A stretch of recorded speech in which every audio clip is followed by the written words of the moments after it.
2.5 கோடி பேர்ல 2 கோடி 35 லட்சம் பேர்ல பல குடும்ப வீடுகளில் வந்து கரண்ட் பிள்ளை கட்ட மாட்டாங்க. ஏன்னு கேட்டா அம்மா 100 யூனிட் மின்சாரத்தை ஃப்ரீயா கொடுத்தாங்க. அதுக்குள்ளேயே 2 விளக்கு வச்சிருக்கக்கூடிய கிராமத்தில் இருக்கக்கூடிய நம்முடைய மக்கள் 2 விளக்கு 2 லைட் 2 ஒரு டியூப் லைட் ஒரு குண்டு பல்பு வச்சிருந்தா போதும், தேவையில்லை. கரண்ட் பிள்ளை வராது, 100 யூனிட்டுக்குள்ள தான் வரும். அப்படித்தானே தம்பி? அதுதானே சொன்னீங்க, 100 யூனிட்டுக்குள்ள வரும், செலவே கிடையாது. இன்னைக்கு என்ன தெரியுமா, அந்த குடும்பம் 1000 ரூபாய் கிட்டது.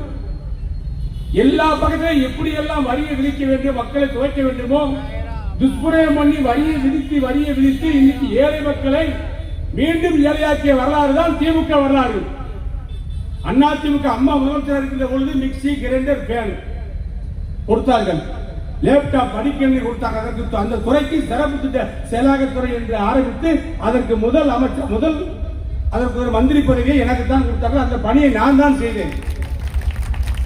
அந்த துறையை செய்து தேர்தலுக்கு முன்பாக சட்டமன்றத்தில் போய் அம்மாவிடத்தில் சொன்னேன், பணிகள் முடிந்து விட்டது, தேர்தல் நாம் சொன்ன அம்மா நீங்கள் சொன்ன வாக்குறுதிகளை நிறைவேற்றி விட்டோம்.